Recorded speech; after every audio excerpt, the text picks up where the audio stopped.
Bonjour et merci surtout de m'avoir invité. Tout d'abord, on va réagir avec vous sur cette, actualité malheureuse, cette insécurité, que ça soit du côté de Kungu, on le voit depuis, hier et depuis le début de la semaine, on le sentait un peu et du côté de Kombani également où on s'enlise depuis 1 an maintenant. Permettez-moi tout d'abord, si vous me le permettez, de rendre hommage à Marcel Henry, qui est décédé la semaine dernière. Vous savez, c'était le président du MDM, c'était notre sénateur, notre chef à tous.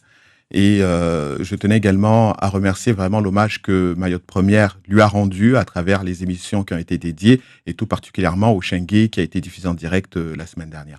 Je profite également de cette occasion pour présenter mes condoléances à la famille de notre ancienne ministre et donc à notre sénatrice Lucette Michaud-Chevry qui est décédée dans la nuit d'hier soir. Pour répondre à votre question, effectivement, l'insécurité est devenue vraiment le problème numéro un. La semaine dernière, nous avons eu la chance d'avoir le ministre de l'Intérieur sur le territoire de Mayotte qui nous a proposé un certain nombre de réponses par rapport à ce phénomène.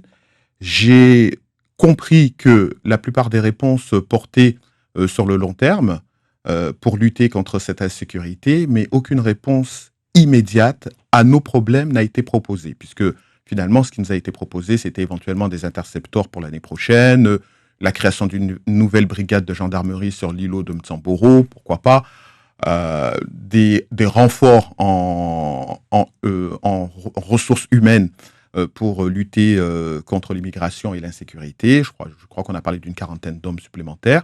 Mais au final, ça ne répond pas à l'immédiateté. Et moi, vous savez, en ce qui me concerne, j'estime qu'il y a 3 pactes sur lesquels on ne peut pas se permettre de reculer. Le pacte sanitaire, le pacte éducatif et le pacte sécuritaire.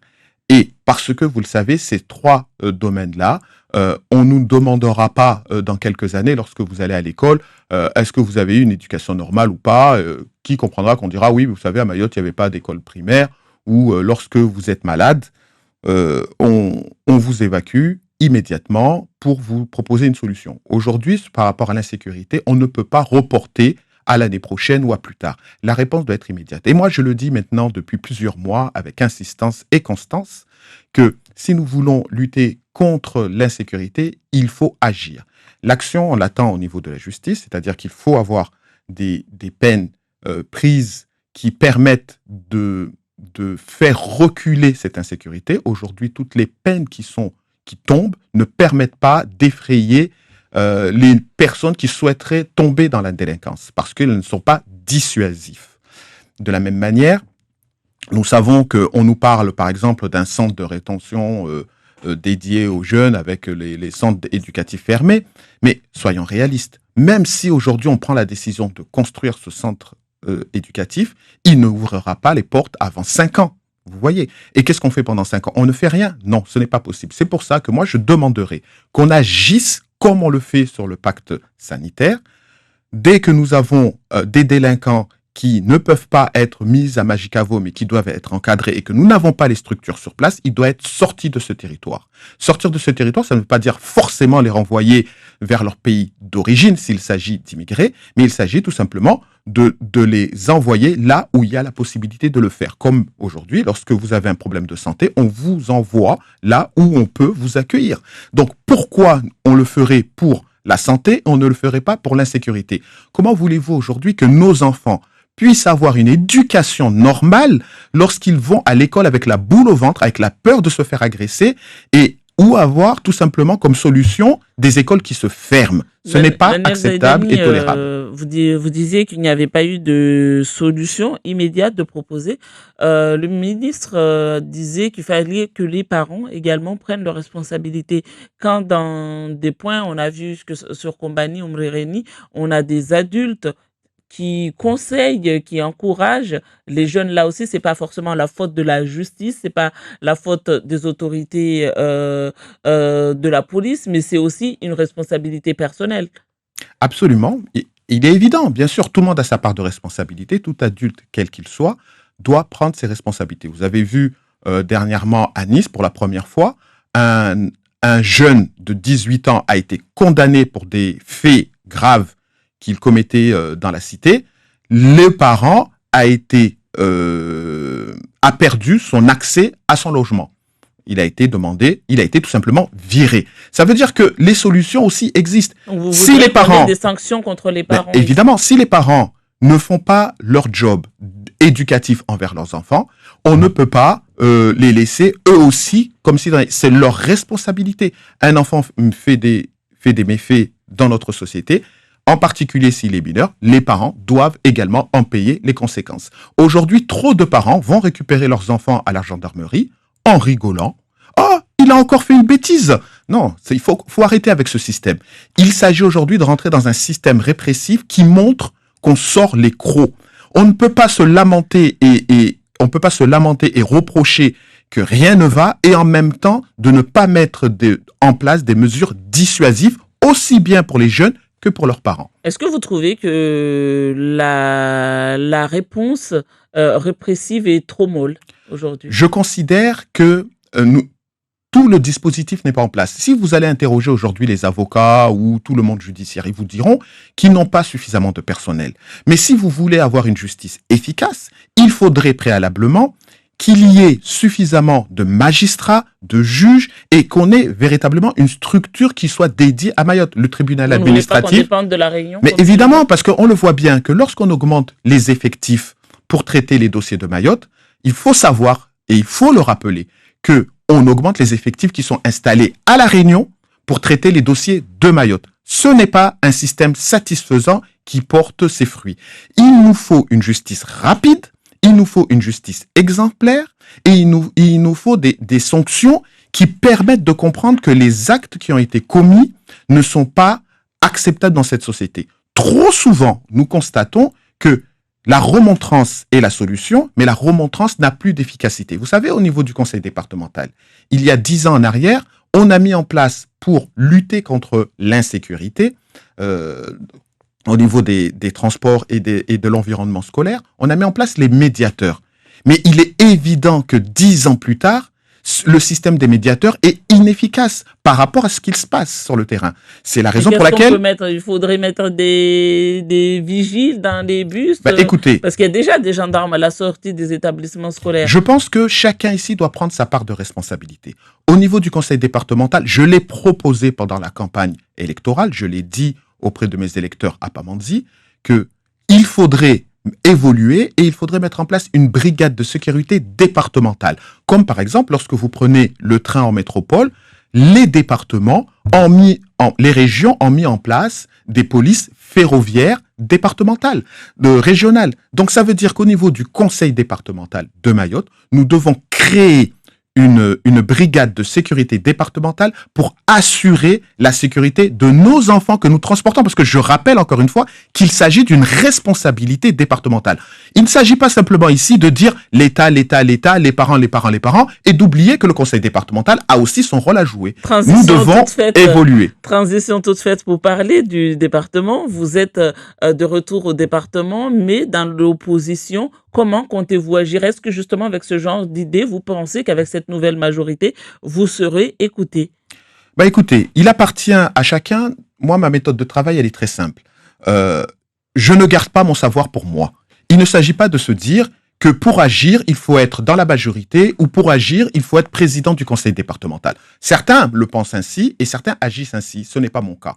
C'est la raison pour laquelle toutes les propositions que je fais ou toutes les propositions que j'ai et toute la vision que j'ai pour le territoire, je les partage. Je les partage dans les médias, je les partage au président. Je lui ai déjà fait la proposition de lui mettre à disposition ma vision des choses. Il lui appartient après à lui, le président Ben Issa Ousseni, de voir s'il les prend ou pas. Maintenant, ce que je sais de manière certaine, c'est que jusqu'à présent, ça fait 2 mois qu'ils sont en place, nous n'avons pas encore de vision de ce qu'il veut. Parce que cette majorité n'a pas présenté un programme au moment où ils étaient en campagne, puisque je vous rappelle quand même que le président Ben Issa Ousseni, dans vos médias, avait dit que ce qui l'intéressait, c'était en premier lieu son élection dans son canton, et il parlerait que de son canton.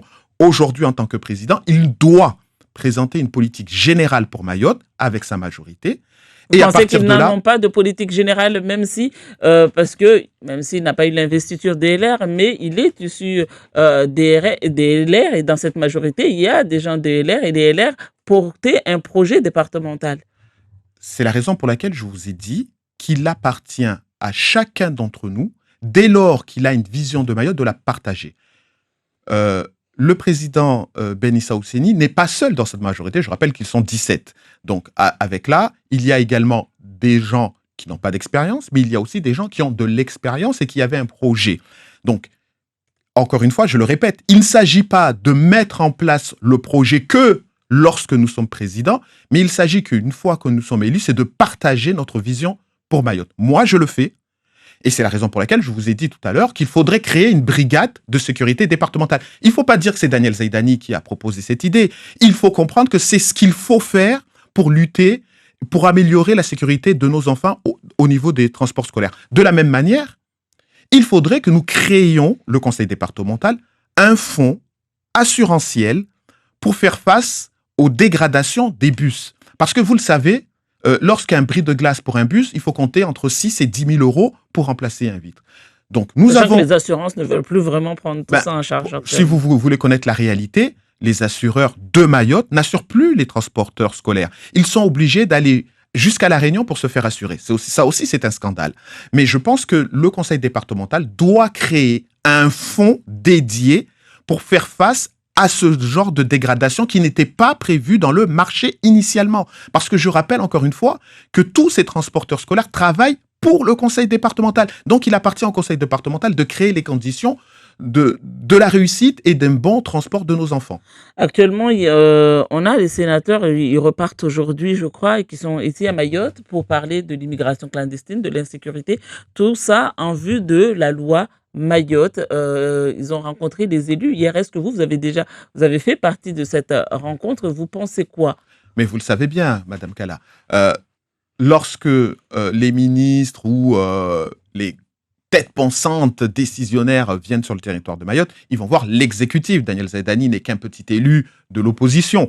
Mais néanmoins, il est vrai que leur visite est une bonne chose parce que nous avons besoin d'avoir des parlementaires qui sont conscients qu'il faut faire évoluer la loi. Aujourd'hui, un mineur métropolitain et un délinquant à Mayotte, ce n'est pas la même chose parce que le degré de violence que nous avons est grave. Vous savez, aujourd'hui en métropole, lorsque vous avez un gamin qui se fait tabasser sur la place publique, ça crée toute la France est en émoi. Ce fait à Mayotte est devenu banal. Ça veut dire que le niveau de violence existant sur Mayotte ne peut pas être répondu avec la loi telle qu'elle est appliquée aujourd'hui en métropole parce que les faits qui sont à Mayotte sont d'une gravité extrême, contrairement à la métropole. Et donc, forcément, la réponse qui est faite en métropole n'est pas adaptée à la réponse qui est faite à Mayotte. Il y a un décalage pour vous entre ce que Paris perçoit et ce qui est réellement?